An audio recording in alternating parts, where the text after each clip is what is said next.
Beautiful people, welcome back to your YouTube channel, आपकी career का आधारशिला education villa.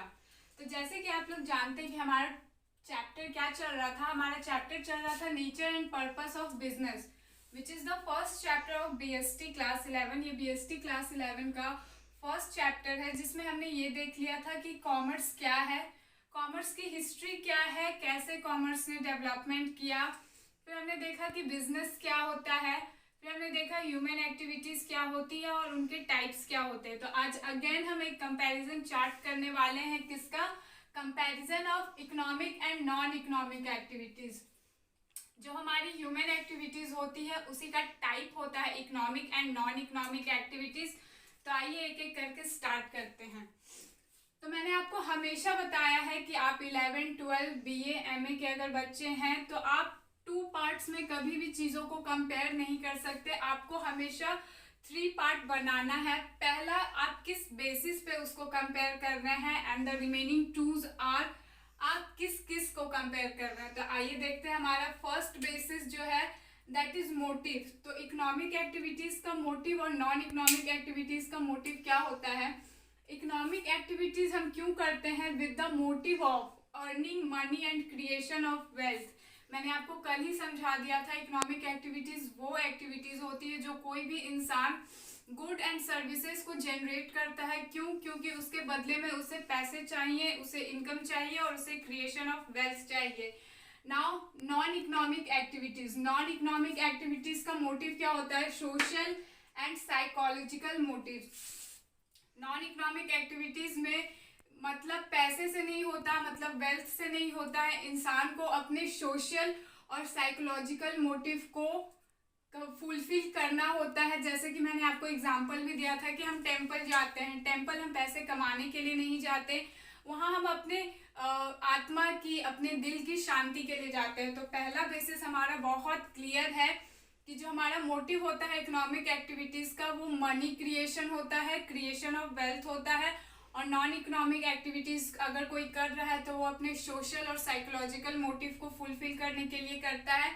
And the second point is expectation. अगर हम economic activity या non economic activity कर रहे हैं तो हमारा एक्सपेक्टेशन क्या है? तो इकोनॉमिक एक्टिविटी का एक्सपेक्टेशन होता है मनी, इनकम। मोटिव से ही क्लियर है कि हम एक्सपेक्ट क्या कर रहे हैं। अगर मैं आपको गुड एंड सर्विसेज बेच रही हूँ देन मेरा यही मोटिव होगा कि हाँ मुझे मनी मिले। फॉर एग्जाम्पल, अगर मैंने यूट्यूब पे चैनल ओपन किया है तो देन मेरा यही मोटिव है कि हाँ मुझे यूट्यूब पैसे दे। And when we are talking about non economic activities, तो नॉन इकोनॉमिक एक्टिविटीज का मोटिव एक्सपेक्टेशंस होता है सोशल एंड पर्सनल सेटिस्फैक्शन।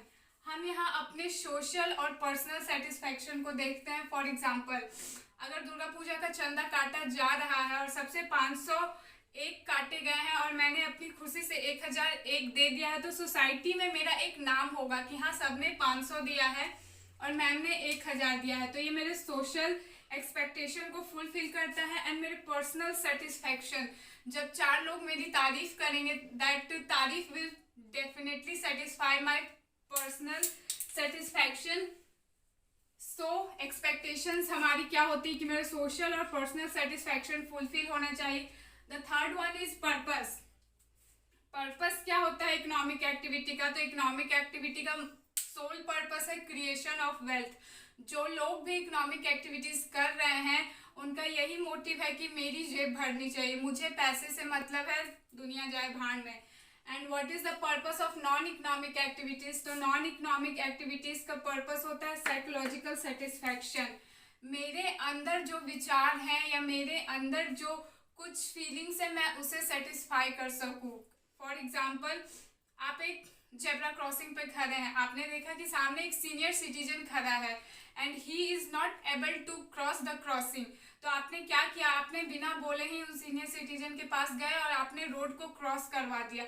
इसके लिए ना आपको पैसे मिले ना कुछ, लेकिन आपका वो साइकोलॉजिकल सेटिस्फैक्शन आपको फील हुआ कि यार शायद मैंने आज कुछ अच्छा किया है। तो हमारा जो पर्पस होता है नॉन इकोनॉमिक एक्टिविटीज का होता है वो है psychological satisfaction. And the fourth one is outcome. तो आउटकम क्या होता है? कोई भी इंसान गुड एंड इकोनॉमिक एक्टिविटीज अगर कर रहा है तो डेफिनेटली वो गुड और सर्विसेज को जनरेट करेगा। अगर मैं गुड एंड सर्विसेज को जनरेट ही नहीं करूंगी देन मैं आपको बेचूंगी क्या? तो यही है हमारा इकोनॉमिक एक्टिविटीज का outcome, good and services. For example, अगर एक डॉक्टर प्रैक्टिस में बैठा है तो वो आपके कान में दर्द है तो वो आपको दवा देगा। तो डॉक्टर को ही पता है कि किस एज के इंसान के कान में कौन सी दवा जानी चाहिए, मुझे या आपको नहीं पता है। तो दैट इज वो उसकी सर्विस है जो वो आपको देगा, और उसके बदले वो आपसे क्या एक्सपेक्ट करेगा? वो पैसे एक्सपेक्ट करेगा। तो आउटकम हमारा गुड्स एंड सर्विसेज होता है इकोनॉमिक एक्टिविटीज में। एंड नॉन इकोनॉमिक एक्टिविटीज में क्या होता है? Satisfaction of person who do it. मैंने रोड क्रॉस करवा दिया, ये मेरा सेटिस्फैक्शन है, मुझे मिला। वहाँ 4 और लोग खड़े थे लेकिन उन्होंने ये नहीं किया, तो उन्हें वो सेटिस्फैक्शन नहीं मिलेगा। तो आउटकम होता है satisfaction of a person who is doing it. And the last comparison basis is example. मैंने कल ही आपको बताया था कि इकोनॉमिक एक्टिविटीज के 3 टाइप्स होते हैं, बिजनेस, प्रोफेशन, एम्प्लॉयमेंट। बिजनेस क्या होता है आपको मैंने एग्जांपल दिया था, आई एम MBA होल्डर, मेरे पास नौकरी नहीं है, मैंने यूट्यूब खोला, मेरे सब्सक्राइबर बढ़े, अब यूट्यूब मुझे पैसे दे रहा है। मैंने अपना बिजनेस स्टार्ट किया अपने सोर्स, अपने रिक्वायरमेंट्स और अपनी पर्सनल नीड्स को फुलफिल करने के लिए। प्रोफेशन में हमारे आ जाते हैं डॉक्टर, कोई भी प्रोफेशनल डिग्री, जो प्रोफेशनलिस्ट बैठे हैं उनका काम सिर्फ उन्हीं को आता है, no other person can do it. And employment, अगर हम किसी के अंडर काम करते हैं, for example I am MBA holder और मुझे L&T ने अपॉइंट कर लिया, तो मैं L&T के लिए काम कर रहा हूँ, मेरे ऊपर भी एक बॉस है, that is employment. And example of non economic activities क्या होती है? Family oriented activities and social service. अगर आपके पापा आपके लिए कुछ लेकर आ रहे हैं, आपके पापा आपके लिए केक लेकर आ रहे हैं, बदले में आप उन्हें पैसे नहीं देते हैं, that is family oriented activities and social service. अगर किसी की शादी में, किसी के घर में शादी है और उसे आपकी ज़रूरत है तो आपने यूं ही मदद कर दिया, आप उनसे पैसे नहीं लेते किसी काम के लिए, दैट इज सोशल सर्विस। तो ये था हमारा comparison between economic and non economic activities. ये क्वेश्चन 11th में फॉर्मेटिव 1, समेटिव 1 में 5 या 7 मार्क्स के लिए पूछा जा सकता है, तो आपको इसी फॉर्मेट में लिखना होगा। आई होप आपको मेरा आज का वीडियो पसंद आया होगा। अगर आपको मेरा वीडियो पसंद आया तो please like, share and subscribe करना ना भूलें। अपार्ट फ्रॉम इट आप मुझे गूगल पे www.makemyanswer.com पे भी सर्च कर सकते हैं। अपार्ट फ्रॉम इट आप मुझे मेरे इंस्टाग्राम चैनल पे भी फॉलो कर सकते हैं, और अगर आपकी कोई क्वेरी है तो आप नीचे कमेंट सेक्शन में कमेंट करें, I will definitely answer your questions. Thank you for watching and have a short look on white board.